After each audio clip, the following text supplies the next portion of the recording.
अस्सलाम वालेकुम। Today's topic is about the Edison's disease जो कि एंडोक्राइनोलॉजी से हम देखेंगे। एफसीपीएस पॉइंट ऑफ व्यू से फर्स्ट एड यूएसएमएल बुक से हम देखेंगे। उससे पहले आपको थोड़े से कंसेप्ट्स क्लियर होने चाहिए, फिर आप जब फर्स्ट एड बुक से आप रीड करें तो आपको ईजिली समझ आ जाए। फिर हम SK21 के 2 MCQs हैं इससे रिलेटेड, वो हम डिस्कस करेंगे। फिर मैं क्या करूँगी कि ये जो PDF होगा इसका, ये व्हाट्सएप ग्रुप में शेयर कर दूँगी। आप व्हाट्सएप ग्रुप ज्वाइन कर लें अगर आपने ज्वाइन नहीं किया हुआ, तो वहाँ से आप PDF को गो थ्रू करें। वहाँ पे मैं MCQs शेयर करूँगी, वो सॉल्व करें जो इसके अलावा MCQs होंगे, ताकि आपको पता चले कि आपको कितना समझ आया है। एक मैं शॉर्ट भी वीडियो बना दूँगी जिसमें रिवीजन आपकी हो जाएगी। एडिसन्स डिजीज़ सबसे पहले तो आपको पता होना चाहिए कि क्या होती है। एड्रीनल ग्लैंड का पता है आप लोगों को क्या होता है? किडनीज़ के ऊपर 2 ग्लैंड्स होते हैं, एड्रीनल ग्लैंड्स। एड्रीनल ग्लैंड्स अगर काम ज़रूरत से ज़्यादा करना शुरू कर देना तो उसको कुशिंग्स कहते हैं, लेकिन अगर वो अपना काम बंद कर देना तो उसको एडिसन्स कहते हैं। ये कंसेप्ट सबसे पहले क्लियर होना चाहिए। एड्रीनल ग्लैंड के क्या पार्ट्स होते हैं? एड्रीनल कॉर्टेक्स होता है, एड्रीनल मेड्यूला होता है। तो एड्रीनल जो कॉर्टेक्स होता है उसके हार्मोन्स डिफरेंट होते हैं, जिसमें जोना ग्लोमेरुलोसा होता है, जोना फेसिकुलाटा होता है, जोना रेटिकुलरिस होता है। और जो एड्रीनल मेड्यूला होता है ना, उसके हार्मोन्स एपिनेफ्रिन, नॉर एपिनेफ्रिन होते हैं। फिर जो जो जोना ग्लोमेरुलोसा है वो आपको पता है कि क्या रिलीज़ करता है? मिनरलोकॉर्टिकॉइड्स। मिनरलोकॉर्टिकॉइड्स वो होते हैं जो कि एक्चुअली मिनरल से रिलेटेड एल्डोस्ट्रॉन एक्चुअली रिलीज़ कर रहे होते हैं। एल्डोस्ट्रॉन क्या करता है? एल्डोस्ट्रॉन क्या करता है कि सोडियम की रिटेंशन करवाता है बॉडी में, पोटेशियम जो है उसको बॉडी से निकालता है, और जो वाटर है उसकी भी रिटेंशन करवाता है। फिर अगर हम नेक्स्ट पे जाएँ, जोना फेसिकुलाटा जो होता है उसके अंदर फिर जो होते हैं ग्लूकोकॉर्टिकॉइड्स होते हैं, जिसमें से कॉर्टिसोल निकलता है। और फिर अंदर होता है जोना रेटिकुलरिस। जोना रेटिकुलरिस क्या कर रहा होता है? सेक्स स्टेरॉइड्स बना रहा होता है। तो ये आपको सबसे पहले पता होना चाहिए, मतलब एंड्रोजन्स वगैरह जो होते हैं ना वो रिलीज़ कर रहा होता है। तो बेसिक नॉलेज ये है। तो अब हमने एडिसन्स डिजीज़ डिस्कस करनी है। एडिसन्स में क्या होगा कि एड्रीनल ग्लैंड अपना काम बंद कर देगा किसी भी वजह से। फॉर एग्जांपल अगर हम स्टार्ट करें इसको, तो एड्रीनल ग्लैंड जो है वो अपना काम बंद करेगा, तो इसको हम एड्रीनल इनसफिशेंसी भी कहेंगे कि वो अपना सफिशेंट नहीं है। एड्रीनल ग्लैंड्स अपने ग्लूकोकॉर्टिकॉइड्स या मिनरलोकॉर्टिकॉइड्स जो है वो बना नहीं रहा। अब ये एक्यूट भी हो सकता है, क्रॉनिक भी हो सकता है कि एकदम से एड्रीनल ग्लैंड ने हार्मोन्स बनाने बंद कर दिए हैं, या बहुत अरसे से कोई मसला है जिसकी वजह से अब एड्रीनल ग्लैंड ने अपना काम बंद कर दिया है। तो अब आपको पता होना चाहिए ना कि एड्रीनल ग्लैंड ने अपने हार्मोन्स बंद कर दिए हैं, तो वो हार्मोन्स कर क्या रहे थे बॉडी में। देखिए, एक जनरल सा कॉन्सेप्ट अगर मैं आपको दूँ तो वो ये है कि जो हमारा एल्डोस्ट्रॉन है ना, उसने हमारी जो सर्कुलेशन है ना उसको मेंटेन करना था, सोडियम वाटर अंदर रखना था, ताकि हम जो है ना हाइपोवोलीमिया में ना जाए, हमारे अंदर बॉडी का जो ब्लड वॉल्यूम है ना वो कम ना हो जाए। और जो हमारा कॉर्टिसोल है ना, उसने वो स्ट्रेस हार्मोन है, मतलब हमारी बॉडी पे कोई भी स्ट्रेस आ गया ना, फॉर एग्जांपल हमें कोई इन्फेक्शन हो गया खुदा ना खास्ता, या हमें एकदम से कोई स्ट्रेस आया है, तो कॉर्टिसोल ने रिलीज़ होना है, और हमें जो है ना उसने हेल्प करनी है, ग्लूकोज बना के हमें हमारे स्ट्रेस से निकालना है उसने। तो एक कॉर्टिसोल है ना, वो ग्लूकोकॉर्टिकॉइड है, उसने क्या करना है, हमारी बॉडी के जो ग्लूकोज है उसको मेंटेन रखना है, स्ट्रेस को मेंटेन रखना है, वैस्कुलर टोन को मेंटेन रखना है, और एपिनेफ्रिन है, नॉर एपिनेफ्रिन रिलीज़ करा के इसने वेजो कंस्ट्रिक्शन करानी है, ताकि प्रॉपर ब्लड फ्लो रहे। और जो एल्डोस्ट्रॉन है ना, उसने वो मिनरलोकॉर्टिकॉइड है, उसने हमारी बॉडी में वाटर और सोडियम को रिटेन रखना है, और पोटेशियम को बॉडी से बाहर निकालना है। तो अगर फॉर एग्जाम्पल किसी का एड्रीनल ग्लैंड बंद हो, तो वो कॉर्टिसोल और जब एल्डोस्ट्रॉन हमारी बॉडी में नहीं होंगे, तो अगर फॉर एग्जांपल किसी को इन्फेक्शन हो जाता है, कोई स्ट्रेस हो जाता है, तो उसकी बॉडी तो नहीं ना उसको संभाल सकती, क्योंकि कॉर्टिसोल नहीं है, और वो बेचारा तो स्ट्रेस को कोप अप ही नहीं कर सकता।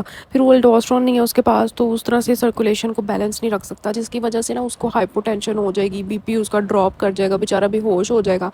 तो ये सारे मसले हैं कि अगर जो है ना ये एड्रीनल हार्मोन्स ना हो, तो अब जो है ना डेफिशिएंसी की वजह से क्या होगा, जब एड्रीनल हार्मोन्स नहीं होंगे बॉडी में, उस तरह से वाटर सोडियम रिटेन नहीं हो पाएगा, बीपी ड्रॉप कर जाएगा, बंदा बेहोश होने वाला हो जाएगा, ठीक है, उसका पोटेशियम ड्रॉप कर जाएगा कि एल्डोस्ट्रॉन नहीं है, ठीक है, सॉरी, पोटेशियम जो वो बॉडी में रिटेन होने लग जाएगा, क्योंकि एल्डोस्ट्रॉन नहीं है, उसको बाहर निकालने के लिए ब्लड ग्लूकोज जो है ना वो उस तरह से बैलेंस नहीं रह पाएगा, उसकी होम्योस्टेसिस नहीं रह पाएगी, तो उसकी बड़ी बुरी हालत होएगी। इमरजेंसी में भी पेशेंट्स अगर एक्यूट एड्रीनल इंसफिशेंसी हो जाए ना, कि एकदम से बंदा बिल्कुल ही उसके पास नहीं है ये हार्मोन, तो वो तो बंदा बिल्कुल इमरजेंसी में पेशेंट्स आएंगे आपके पास। तो अब जो है ना इसकी टाइप्स होती हैं एड्रीनल इंसफिशेंसी की, प्राइमरी होती है, सेकेंडरी होती है, टर्शरी होती है। पता है क्या होती हैं प्राइमरी, सेकेंडरी, टर्शरी? क्यों डिवाइड किया हुआ जी? अगर हमारा देखें एक नॉर्मल आपको पता है ना पूरा फ्लो है, ऊपर से हाइपोथैलेमस है, नीचे पिट्यूटरी ग्लैंड है, उसके नीचे एड्रिनल ग्लैंड है। हाइपोथैलेमस ने क्या रिलीज़ करना है, उसने जो है ना CRH रिलीज़ करना है, ठीक है, कॉर्टिकोट्रॉफिक रिलीजिंग हार्मोन, ठीक है, वो जाएगा पिट्यूटरी ग्लैंड ने आगे से ACTH हार्मोन रिलीज़ करना है, रीनोकॉर्टिकोट्रॉफिक हार्मोन।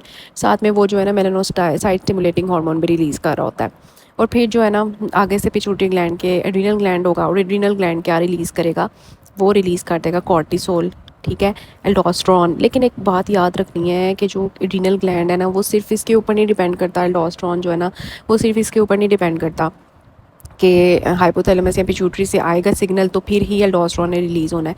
एल्डोस्ट्रॉन को ना मेंटेन रखने के लिए और भी चीज़ें हैं बॉडी में, like renin angiotensin aldosterone system आपको पता है एक, वो भी उसको करता है। तो एड्रिनल इनसफिशिएंसी में ना एल्डोस्ट्रॉन का इतना मसला नहीं आता, वो मेंटेन हो जाता है किसी ना किसी तरीके से रेनिन एंजियोटेंसिन एल्डोस्ट्रॉन सिस्टम से। या बॉडी इटसेल्फ जब देखती है कि ब्लड वॉल्यूम नहीं मेंटेन हो रहा तो वो एल्डोस्ट्रॉन जो है ना वो आहिस्ता आहिस्ता क्रॉनिक अगर चल रहा है तो वो किसी ना किसी तरह मैनेज कर लेती है, ठीक है, वो जो होते हैं ना फीडबैक मैकेनिज्म्स उसके थ्रू। लेकिन कॉर्टिसोल का बड़ा मसला होता है, कॉर्टिसोल ने तो आना ही इस पूरे पैथवे से है, CRH ACTH और कॉर्टिसोल, इसको रिलीज़ कराने के लिए और कोई चीज़ नहीं है। तो ये बेसिक नॉलेज है जो आपके पास होना चाहिए। सीधी सीधी रीडिंग तो हम भी कर सकते हैं, लेकिन ये छोटे छोटे कंसेप्ट जो है ना इनके बारे में माइंड में रखना ज़रूरी है। अब मैं आपको बताती हूँ प्राइमरी जो है ना, प्राइमरी में मसला क्या होगा, एड्रिनल ग्लैंड का। सेकेंडरी में मसला किसका होगा, पिट्यूटरी ग्लैंड का। और टर्शरी में किसका मसला होगा, हाइपोथैलेमस का। प्राइमरी की बात करें तो एड्रिनल ग्लैंड में अपना मसला है कि वो नहीं रिलीज़ कर रहा अपने हार्मोन्स, पीछे से बेशक जितने मर्जी pituitary hypothalamus CRH ACTH release करी जाएं, लेकिन एड्रिनल ग्लैंड ख़राब है, उसको जितने मर्जी सिग्नल दे दो उसने काम नहीं करना, उसने कॉर्टिसोल एल्डोस्ट्रॉन रिलीज़ नहीं करना। इस वजह से इसमें एल्डोस्ट्रॉन का भी मसला आता है और कॉर्टिसोल का भी मसला आता है। दूसरी चीज़ ये है कि जो है ना, अब हम देखते हैं कि क्या सीन है कि क्या होता है कि जब एड्रिनल ग्लैंड में मसला है ना प्राइमरी में, तो कॉर्टिसोल भी नहीं है, एल्डोस्ट्रॉन भी नहीं है। और आपको पता है जब जब ये नई चीज़ें नहीं होंगी, अब क्यों एड्रिनल ग्लैंड ने काम करना छोड़ दिया, अब उसके कॉजेज़ हैं। Most common high income countries में एडिसन्स डिजीज़ होती है, उस वजह से एड्रिनल इनसफिशिएंसी होती है। दूसरा, अगर किसी को TB है, ट्यूबरकुलोसिस या कोई फंगल इन्फेक्शन है, लो इनकम कंट्रीज़ में, जिनके जो डेवलपिंग कंट्रीज़ हैं जैसे पाकिस्तान हो गया, इंडिया हो गया, इन जगहों पे क्या है, इनमें TB की वजह से एडिसन्स डिजीज़ होती है या फंगल इन्फेक्शन की वजह से एड्रिनल ग्लैंड ख़राब हो जाता है। इसके अलावा एड्रिनल हेमरेज हो सकता है, इन्फेक्शन हो सकता है, कोई कैंसर हो सकता है, ऑटो इम्यून कंडीशंस हो सकती हैं। ऑटो इम्यून जो है ना हाई इनकम कंट्रीज़ में मसला होता है, लेकिन जो लो इनकम कंट्रीज़ हैं उनमें TB और फंगल इन्फेक्शंस की वजह से जो है ना ज़्यादा मसला आता है। इसके अलावा ये है कि एड्रिनल ग्लैंड की ब्लड सप्लाई चले गई या किसी भी वजह से, तो इन सब की वजह से क्या एड्रिनल ग्लैंड खुद काम नहीं कर रहा। जब वो काम नहीं करेगा, कॉर्टिसोल नहीं आएगा, एल्डोस्ट्रॉन नहीं बनेगा, जब ये चीज़ें नहीं आएंगी तो नेगेटिव पॉजिटिव फीडबैक जाएगा किसकी तरफ, पिट्यूटरी ग्लैंड की तरफ कि यार हार्मोन नहीं निकल रहे, तुम ACTH ज़्यादा कर दो। तो इनमें प्राइमरी में हमें ACTH ज़्यादा मिलेगा, ठीक है। अब प्रॉब्लम क्या आएगी, जब हमारा जो है ना वही एल्डोस्ट्रॉन नहीं है, सोडियम वाटर रिटेंशन नहीं होगी, पेशेंट जो है हाइपोटेंशन में जाएगा। और क्या होगा, पोटेशियम जो है वो बॉडी से निकलेगा नहीं, वो बॉडी में रिटेन होने लग जाएगा, क्योंकि एल्डोस्ट्रॉन नहीं है उसको निकालने के लिए, तो हाइपरकैलेमिया हो जाएगा। और क्योंकि जो है ना बॉडी में एल्डोस्ट्रॉन जो होता है ना वो हाइड्रोजन को भी रिटेन करता है, जिसकी वजह से क्या होता है, मेटाबॉलिक एसिडोसिस हो जाती है। सॉल्ट क्रेविंग क्यों हो रही है, क्योंकि बॉडी में सोडियम नहीं है तो सॉल्ट क्रेविंग होती है। तो इसके साथ साथ मैंने आपको बताया जब भी बॉडी में ACTH ज़्यादा होगा ना, तो ACTH से साथ साथ मेलानोसाइट स्टिमुलेटिंग हार्मोन भी निकलता है। तो इस वजह से क्या होता है कि बॉडी में हाइपर पिगमेंटेशन होती है। इस वजह से ना ये मरीज़ आपको काले नज़र आते हैं, इनके मुंह काले हुए होते हैं, इसी वजह से एडिसन्स डिजीज़ के बड़े पतले सूखे से बच्चे होते हैं। ये वेट लॉस होता है इनको।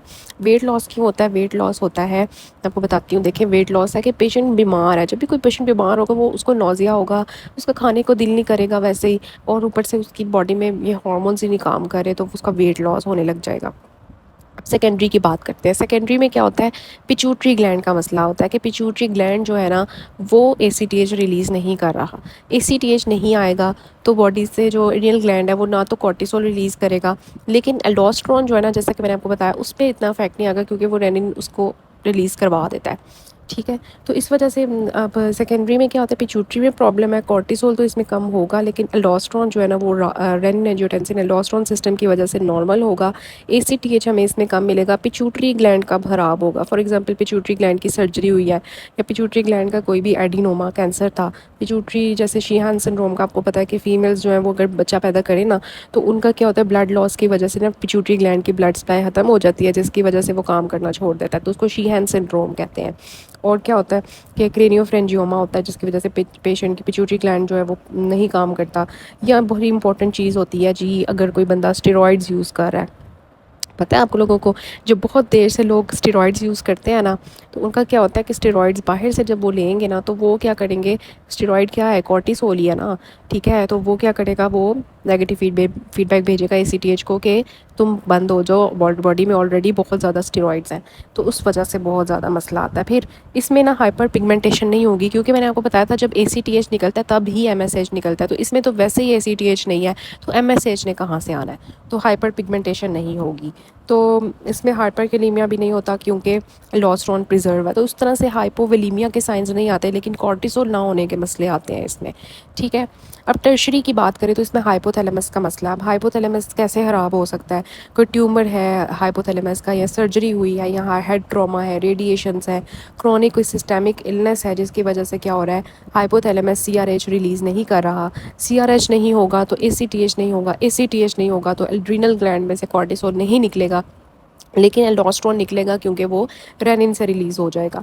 इसमें भी उसी तरह जैसे सेकेंडरी है, हाइपर पिगमेंटेशन नहीं होगी क्योंकि एसीटीएच नहीं है, एसीटीएच नहीं है तो एमएसएच नहीं है, और हाइपरकैलेमिया होगा नहीं होगा क्योंकि एल्डोस्टेरोन काम कर रहा है, ठीक है। तो अब हम इसके क्लिनिकल फ़ीचर्स की बात करते हैं कि क्लिनिकल फ़ीचर्स इसके क्या हैं। मैं आपको थोड़ा सा डिटेल से टाइप्स हमने डिस्कस कर लिए हैं, अब नेक्स्ट हमारे आते हैं क्लिनिकल फ़ीचर्स, ठीक है। तो क्लिनिकल फ़ीचर्स की बात करें तो ये क्रॉनिक केसेस में है, ये नहीं है मतलब एक्यूट में तो पेशेंट बिल्कुल इमरजेंसी में आएगा ना, क्रॉनिक किसी के क्रॉनिक एड्रीनल ग्लैंड काम नहीं कर रहा, तो क्या आपको लगता है कि वो बहुत थका थुका होगा, बहुत ही थकावट हुई होगी, उसको फटीग होगी, वीकनेस होगी, क्यों होगी यार, उसका कॉर्टिसोल नहीं है। कॉर्टिसोल ने क्या करना था, बॉडी को स्ट्रेस की कंडीशंस में एनर्जी प्रोवाइड करनी थी, ग्लूकोज को मेंटेन रखना था उसने, तो अब वो नहीं होगा तो बॉडी बहुत वीक होगी, बहुत ज़्यादा वीकनेस, फटीग, थके थुके लोग होंगे ये, इनका वेट लॉस हो रहा होगा, एनोरेक्सिया होगा, खाते पीते नहीं होंगे ये लोग तो वैसे ही वेट लॉस होने लग जाएगा। उसी तरह ग्लूकोज का मेटाबॉलिज्म मेंटेन नहीं हो रहा तो वेट लॉस, फिर nausea, vomiting, abdominal pain. GIT के सिम्टम्स क्यों आ रहे हैं जी, यार जीआईटी के सिम्टम्स इसलिए आ रहे हैं कि बॉडी में इलेक्ट्रोलाइट्स बैलेंस मेंटेन नहीं है, उसकी जो है ना एल्डोस्टेरोन नहीं है, एल्डोस्टेरोन प्राइमरी की बात कर रहे हैं, एल्डोस्टेरोन नहीं है तो बॉडी में सोडियम वाटर नहीं है, बॉडी में सोडियम वाटर नहीं है, इलेक्ट्रोलाइट्स इम्बैलेंस हैं, तो कैसे जीआईटी सही काम करेगी, नहीं, नॉजिया, वॉमिटिंग, एब्डोमिनल पेन होगी पेशेंट को। फिर ऑर्थोस्टेटिक हाइपोटेंशन, डिजीनेस क्यों हो रही है, क्योंकि बॉडी में सोडियम वाटर नहीं है, वो निकली जा रहा है। अब सोडियम ना, एक तो मसल एचेस भी उसी वजह से बॉडी थकी हुई है, हाइपोग्लिसीमिया क्यों है, कॉर्टिसोल नहीं है ग्लूकोज को मेंटेन रखने के लिए, इरिटेबिलिटी है, डिप्रेशन है, क्योंकि बंदे की स्ट्रेस स्टेट को मैनेज ही कॉर्टिसोल नहीं करना था। आपको पता है जब हम लोग नॉर्मल बंदा के क्यों कहते हैं कि जी सुबह जल्दी उठो, रात को जल्दी सो, क्योंकि कॉर्टिसोल का ना हमारी बॉडी में नेचुरली जो लेवल है ना वो सुबह के टाइम ज़्यादा होता है, तो जो लोग सुबह नहीं जल्दी उठते फिर वो स्ट्रेस को उस तरह से मैनेज नहीं कर पाते, तो इसी वजह से ये लोग जिनके पास कॉर्टिसोल नहीं है वो लोग डिप्रेशन में चले जाते हैं, इरिटेबल होते हैं बहुत ज़्यादा। फिर अब जो है ना क्या है कि मैंने आपको बताया प्राइमरी हाइपर पिगमेंटेशन मिलेगी क्योंकि एसीटीएच के साथ एमएसएच रिलीज़ हो रहा है, हाइपरकैलेमिया मिलेगा क्योंकि जो है ये हाइपरकैलेमिया सिर्फ प्राइमरी में मिल रहा है क्योंकि एल्डोस्टेरोन का मसला है, मेटाबॉलिक एसिडोसिस भी सिर्फ प्राइमरी में मिलेगी क्योंकि एल्डोस्टेरोन नहीं है, सॉल्ट क्रेविंग भी सिर्फ प्राइमरी, तो ये चार चीज़ें जो है ना सिर्फ प्राइमरी में मिलेंगी, बाकी जितनी भी ऊपर हमने देखी हैं ये प्राइमरी, सेकेंडरी, टर्शरी में हमें कॉमन मिलेंगी। ओके, उसकी रीज़न भी हमने देख ली, कोई रट्टा नहीं हमने मारा, सारे कंसेप्ट हमें जो है वो क्लियर हो गए हैं। तो ये चीज़ें हैं। अब एक चीज़ याद रखनी है कि इसमें जो सोडियम का लेवल है ना वो इस वजह से भी कम हो जाता है कि एडीएच रिलीज़ करवाता है कॉर्टिसोल, ठीक है, सॉरी एडीएच रिलीज़ नहीं हो रहा होता, जिसकी वजह से बॉडी में बहुत ज़्यादा जो है ना एंटी डायरेटिक हार्मोन है ना, एडीएच बहुत ज़्यादा रिलीज़ होने लग जाता है, सॉरी, जिसकी वजह से ना बॉडी में बहुत ज़्यादा पानी जमा हो जाता है, वो सोडियम को और कम कर देता है। ठीक है, इसका मैं आपको सारी चार्ट्स दिखाती हूँ। अब एक्यूट एडिनल इंसफिशिएंसी में क्या होता है, ये अगर आप देखें तो जब भी पेशेंट, एक मरीज़ है, उसको एडिसन्स डिजीज़ है, मतलब उसका एड्रिनल ग्लैंड काम नहीं कर रहा, बहुत टाइम हो गया है, फॉर एग्जांपल उसको टीबी या किसी भी वजह से जो हमने कॉजेज़ डिस्कस किए हैं, वो एक नॉर्मल ज़िंदगी गुजार रहा है, उसको कोई नहीं है, बॉडी किसी ना किसी तरह कॉम्पनसेट कर रही है, ठीक है, वो थका थुका रह रहा है, ठीक है, उसका वेट लॉस हुई जा रहा है, उसने इतना बॉदर नहीं कर रहा। लेकिन एकदम से जब उसको, उसकी कोई इन्फेक्शन हुआ या उसकी कोई सर्जरी हुई या उसका कोई ट्रॉमा हुआ उसको, ठीक है, तो फिर मसले की बात शुरू होगी कि जो है ना, पेशेंट्स जो स्टेरॉइड्स पे पर भी होते हैं ना, उनके अंदर क्या होता है कि एकदम से फिर ना, एकदम से जब उनको बॉडी इन्फेक्शन, सर्जरी, ट्रॉमा, तो कॉर्टिसोल उनकी बॉडी में नहीं होगा कि वो इन सब को कोप अप कर सके, तो वो एकदम से जो है ना सीवियर हाइपोटेंशन शॉक में चले जाएंगे, सीवियर एब्डोमिनल पेन में चले जाएंगे, क्योंकि उनकी बॉडी में सोडियम वाटर नहीं होगा, नोजिया वॉमिटिंग की तरफ, ऑल्टर्ड मेंटल स्टेटस, क्योंकि उनकी बॉडी में सोडियम वाटर नहीं है, वो डिहाइड्रेटेड है, डिहाइड्रेटेड में चले गया ना, उनके पास ग्लूकोज है ना, उनके पास पानी है उनकी बॉडी में ना, उनके पास इलेक्ट्रोलाइट्स हैं, तो वो सारे ना ग्लूकोज ना वाटर ना इलेक्ट्रोलाइट्स, तो ब्रेन को नहीं मिलेगा ये सारी चीज़ें, तो ब्रेन बेचारा क्या करेगा, ऑल्टर्ड मेंटल स्टेटस हो जाएगा उसका, और हाइपरकैलीमिया होगा। और एक चीज़ होती है वाटर हाउस फ्रिड्रेशन सिंड्रोम, इसमें ना मेनिंजोकोकल्स, आपको पता है ना, एक ग्राम नेगेटिव होता है बैक्टीरिया, तो ये जो मेनिंजोकोकस अगर किसी को इन्फेक्शन हुआ हो ना, तो वो क्या करता है, वो ना एड्रीनल ग्लैंड जो होता है ना, उसका हेमरेज करा देता है। अब दोनों साइड्स के जब एड्रीनल ग्लैंड्स में हेमरेज हो जाएगा ना, ये मेनिंजोकोकस की वजह से, तो सेप्सिस है, पूरी बॉडी में ये ऑर्गेनिज्म फैला हुआ है, तो फिर क्या होगा, एकदम से जो है ना पेशेंट का एड्रीनल ग्लैंड काम करना छोड़ देगा और एडिसन्स क्राइसिस आ जाएगा। ठीक है, एक्यूट प्राइमरी एड्रिनल इंसफिशिएंसी हो जाएगी, इसको कहते हैं वाटर हाउस फ्रिड्रेशन सिंड्रोम। अब हमें इवैल्यूएशन कैसे करनी है, ठीक है, इवैल्यूएशन में क्या है कि हमने कैसे पता चलेगा कि किसी पेशेंट का जो है ना एड्रिनल ग्लैंड ख़राब है, तो हम इसको डायग्नोज भी तो करना है ना, क्लिनिकली तो नहीं ना हम कह सकते। तो हम क्या करते हैं, बाहर से इन पेशेंट्स को जो है ना देते हैं ACTH, ठीक है, और देखते हैं कि क्या इनका एड्रिनल ग्लैंड कॉर्टिसोल रिलीज़ करता है। अगर ACTH देने के बावजूद कॉर्टिसोल रिलीज़ नहीं हो रहा सुबह के टाइम, तो इसका मतलब कि उनका एड्रिनल ग्लैंड ख़राब है। तो ये बात जो है ना वो आ जाती है हमारी, तो इससे हमें पता चल जाएगा कि प्राइमरी मसला है कि ACTH तो है लेकिन कॉर्टिसोल नहीं है। ठीक है, तो इस तरह से हम जो है ना ACTH स्टिमुलेशन टेस्ट करते हैं। तो डायग्नोसिस क्या है कि सुबह के टाइम जब हम इनका कॉर्टिसोल लेवल कराएंगे तो वो हमें 5 माइक्रोग्राम पर डेसीलीटर से कम मिलेगा, या एबनॉर्मल ACTH स्टिमुलेशन टेस्ट भी हम इसको कहते हैं। ठीक है, फिर डिफरेंशिएशन टाइप है कि हमने सीरम ACTH लेवल को चेक करना है। एक तो हमने कॉर्टिसोल लेवल चेक किया सुबह सुबह के टाइम वाला, दूसरा हमने ACTH का लेवल चेक किया। अगर तो ACTH का लेवल ज़्यादा है तो इसका मतलब प्राइमरी है, मतलब ACTH है लेकिन फिर भी एड्रिनल ग्लैंड काम नहीं कर रहा। अगर हमें ACTH का लेवल कम मिल रहा है या सही नहीं मिल रहा, तो इसका मतलब सेकेंडरी या टर्शरी मसला है। तो ये डायग्नोसिस हो गया। अब हम ट्रीटमेंट की तरफ चलते हैं। ठीक है, ट्रीटमेंट की तरफ चले अगर हम लोग, तो क्या सीन है इसका। ट्रीटमेंट में क्या है कि हमने जो है ना इसकी ऑब्वियसली कैसे हम ट्रीट करेंगे, बॉडी में जो हार्मोन्स नहीं है वो प्रोवाइड करेंगे हम, जो है वो उनको ग्लूकोकॉर्टिकॉइड्स देंगे, हाइड्रोकॉर्टिसोन प्राइमरी में, और मिनरलोकॉर्टिकॉइड फ्लूड्रोकॉर्टिसोन देंगे।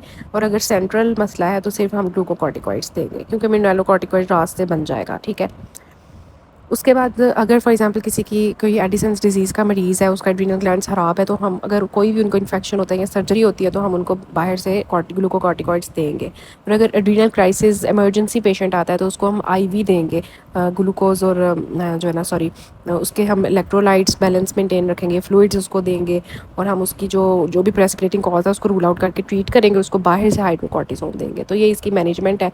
ठीक है, तो ये आपने मेरा चैनल जो है सब्सक्राइब कर लें, और अपने जो है ना जूनियर्स के साथ और अपने फेलोज़ के साथ मस्ट शेयर करें। इसमें आपको और भी लेक्चर्स मिल जाएंगे अगर आप और व्हाट्सएप ग्रुप में मेरा लाजमी ज्वाइन करें। वहाँ पे मैं MCQs और जो भी होते हैं PDFs वगैरह आपके साथ शेयर कर देती हूँ, वहाँ पे मुझसे कांटेक्ट भी आप लोग कर सकते हैं। ठीक है, तो अब ना मैं आपको दिखाती हूँ कि PDF में ये सारा चीज़ें आपको मिल जाएंगी। ठीक है, मैनेजमेंट वगैरह। तो ये देखिए सारे कंसेप्ट मैंने बताए हैं कि एड्रिनल ग्लैंड्स नॉर्मली हमारे साथ हमारे लिए क्या कर रहे होते हैं।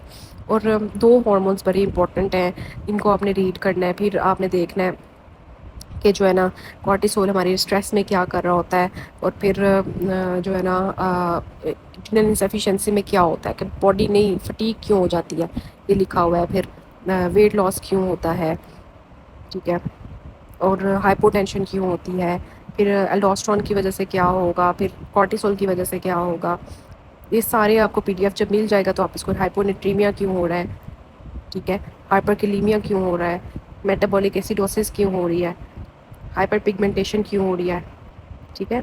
हाइपर पिगमेंटेशन के जो सेल्स होते हैं ना, सेम जो POMC, ये प्रो ओपियोमेलानोकॉर्टिन जो है ना, ये इधर से ACTH और MSH बनते हैं। तो जब ACTH बनता है साथ MSH भी बनता है जो मेलानोसाइट्स को स्टिमुलेट करता है और हाइपर पिगमेंटेशन कराता है। उसके बाद प्राइमरी एड्रीनल इंसफिशिएंसी क्या होती है, अगर आपने ये रीड करना है, आपको कंसेप्ट क्लियर नहीं हुआ तो आप ये रीड करें। सेकेंडरी टर्शरी सारा डिफरेंस कर दिया, हाइपोग्लाइसीमिया क्यों हो रहा है और पेशेंट्स को GIT सिम्टम्स क्यों आ रहे हैं, सेकेंडरी वर्सेस टर्शरी क्या है, ACTH स्टिमुलेशन, सारा कुछ आपने अगर रीड करना है तो इसको रीड करें। उसके बाद आपने ये फर्स्ट एड USMLE बुक से लिया गया है, आपने इसको रीड करना है, ठीक है। जो भी बातें की गई हैं सारी यहाँ लिखी हुई हैं, ठीक हो गया। उसके बाद हम इसका MCQ सॉल्व करते हैं। ये देखें ज़रा MCQ 76 वाला MCQ देखें। 49 years old female presents to the hospital. वो कहती है कि मैंने ना एंटी ट्यूबरकुलर थेरेपी शुरू की हुई थी, अब उसकी स्किन बहुत ज़्यादा डार्क हो गई है, उसके बकल म्यूकोजा सारे पिगमेंटेड हुए हुए हैं, पार्मर क्रीज उसकी बहुत ज़्यादा डीप है और वो डिहाइड्रेटेड है। तो ये सारी सिम्टम्स क्यों आ रहे हैं, क्योंकि उनकी बॉडी में ACTH का लेवल बढ़ा हुआ है, साथ MSH बढ़ा हुआ है जिसने हाइपर पिगमेंटेशन करा दिया है। उसके अंदर TB हुआ हुआ है, TB उसके एड्रीनल ग्लैंड्स खराब कर दिए हैं जिसकी वजह से एल्डोस्टेरोन नहीं आ रहा, जिसकी वजह से पेशेंट डिहाइड्रेटेड है, ठीक है। तो ये क्या होगा, एडिसन्स डिजीज़। अब ये वाला MCQ देखें। अब आप ये 78 वाला पेशेंट एंटी TB थेरेपी ले रही है, उसको एनोरेक्सिया फटीग हो गई है।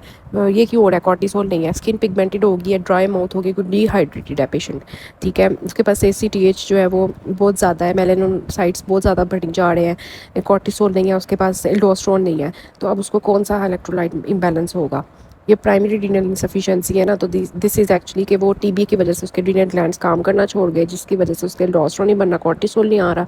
कॉर्टिसोल नहीं आ रहा तो वो फटीग एनोरेक्सिया में जा रही है क्योंकि ग्लूकोज का बैलेंस नहीं मेंटेन हो रहा, और एल्डोस्टेरोन नहीं है जिसकी वजह से उसको डिहाइड्रेटेड ड्राई माउथ हो रहा है, और उसके रिजल्टेंटली क्या हो रहा है कि वो ACTH ज़्यादा हो रहा है जिसकी वजह से स्किन पिगमेंटेड हो गई है MSH के साथ साथ, ठीक है। और हाइपरकैलीमिया इसका आंसर होगा, ठीक है, क्योंकि पोटाशियम बॉडी में मेंटेन रह रहा है, एल्डोस्टेरोन नहीं है उसको बॉडी से बाहर निकालने के लिए। So this is about the topic.